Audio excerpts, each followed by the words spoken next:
Good morning, children. I wanted to talk to you for a few minutes about trees.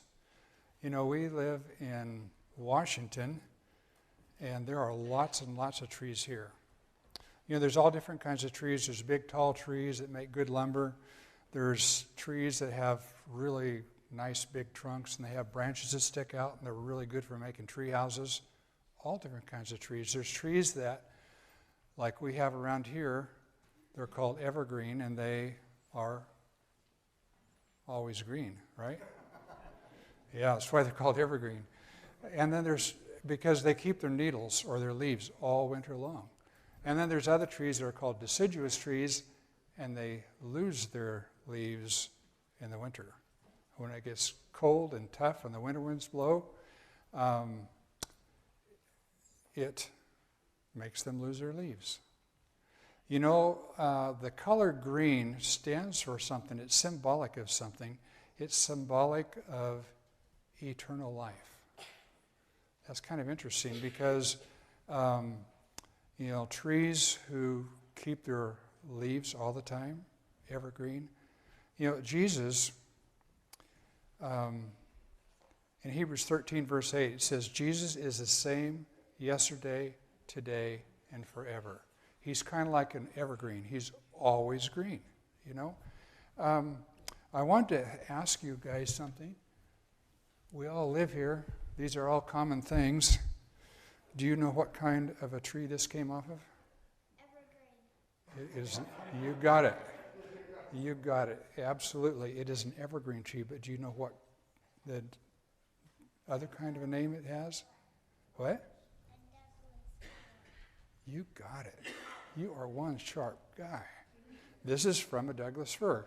It's also called red fir because when you cut them down, you know, it has white around the edge and it's red in the middle. That is a Douglas fir or red fir. Okay, Smarty, what is this? Go ahead and tell him. A silver fir. Oh, what? Silver fir. A silver fir? Very close. Very close. Do you know what it is? This is a grand fir. It's all called balsam fir or a white fir. So white and silver is really close, real close.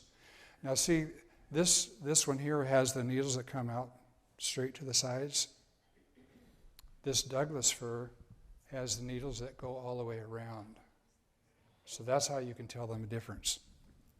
And Douglas fir is a lot stronger wood for making houses, grand firs, pulpwood. What is this? Pine tree. Got it. It's a pine tree. It's a yellow pine, ponderosa pine. What kind of tree is this? Some sort of pine. You're right. It's some sort of a pine. It is a lodgepole pine. See, the needles are a lot shorter on this. It's what? You got it. It's lodgepole pine. What's this last one?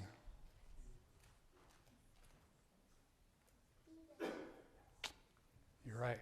It's a cedar tree. Now, for those who are especially smart, what kind of a tree did this come off of? I showed you right there. No, it was green on top. What kind was this one?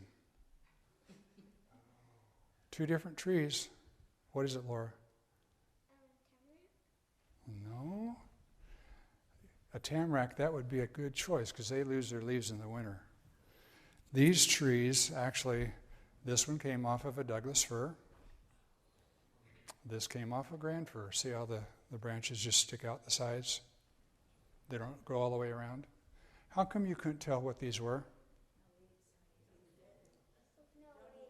There was no leaves on it. That's exactly right. It's a lot harder to tell because there's no leaves on them. Jesus, like I said, is the same yesterday, today, and forever.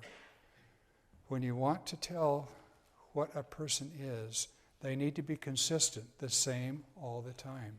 Because when we change, when the deciduous trees, when winter comes, it's snowy and it's cold and the winds blow and they lose their leaves, it's a lot harder to tell what they are. We want to be the same always.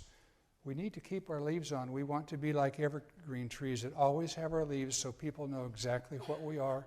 They know what we believe. We want to be like Jesus, always the same. Thank you. You can go back to your seats.